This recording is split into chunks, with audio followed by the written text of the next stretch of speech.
Our top story tonight, the House has passed a bill to repeal and replace Obamacare. The vote was tight, 217 for and 213 against. Yes, in a shock move, the US House passed the American Health Care Act by a whisker. They were so desperate for votes, Jason Chaffetz flew in following foot surgery with his leg up on a jaunty scooter, zipping around like a corgi with hip dysplasia. The real shock, though, was how quickly all this went down. Changes were still being made to the bill this week, and the CBO, which estimates the cost and impacts of proposed laws, hadn't even had time to score the final version. And multiple members of Congress admitted they hadn't even read the whole thing. Did you read this entire bill?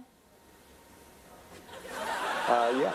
I wouldn't say every, yes, I turned through every page. As to whether or not I got through some of the details in some of the pages, no.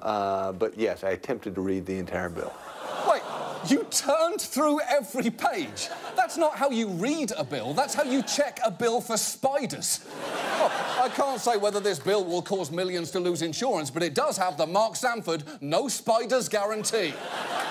Now, in fairness, as Congressman Chris Collins pointed out, it is not essential that representatives read every single word of a bill.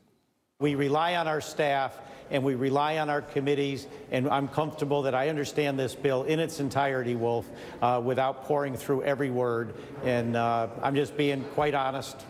That's the way it is. Now, you know what? That is actually fair. What really matters is that politicians like Collins fully understand the contents of this bill. But when the Buffalo News asked him if he knew that it would cut funding for a program providing insurance to over 600,000 low- and middle-income people in New York State, including over 19,000 people in two counties that he represents parts of, he indicated that he didn't and said, "Explain that to me." And, OK, I can explain that to you right now. This bill could cause many of your constituents to get thrown into an individual marketplace they cannot afford, and when they realise that, they are going to be furious with you. Essentially, you fucked up. In fact, here is the amount that you fucked up shown graphically.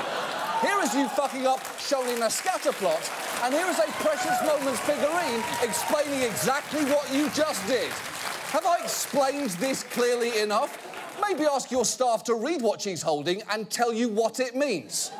Now, we've talked multiple times on this show about everything that was bad with the previous version of this bill. A bill, incidentally, that was estimated to result in 24 million fewer Americans having insurance after 10 years. And the bill that passed this week had all of the things that were bad about the last one, with a particularly unpleasant addition. The Republican bill would roll back the Affordable Care Act's protections for patients with pre-existing conditions. Health insurers would still have to cover them, but the bill includes a mechanism allowing insurance companies to raise rates on those patients. Yes, they took a bad thing and managed to make it even worse. It's like watching Mariah Carey's Glitter and saying, you know what this needs? Jar Jar Binks. And look, Republicans are currently saying that no one can be denied coverage for pre-existing conditions under this bill. But the truth is, if you have one, and there is a gap in your coverage for any reason, you could be charged a lot more, potentially so much more that coverage becomes unaffordable. It's like if your daughter asks, "Can I have a cookie?" And you say, "Sure, that'll be $1.5 billion, Katie. You have not been denied this cookie. You still have full access to it should you choose to become successful enough to be able to afford it. Now get out of my sight." So this bill now heads to the US Senate, who are expected to write their own version, and while it may be slightly more moderate, that could really still amount to basically cutting a shit sandwich in half. And if any bill gets to President Trump's desk, we already know he will sign it. This guy would sign a live snake as long as it had Obamacare repeal written on it. So it is dangerous to assume that this bill will die on its own. Your senators are incredibly important right now, and they're going to recess soon. So you need to let them know how you feel about this. You only get one shot at this, one opportunity.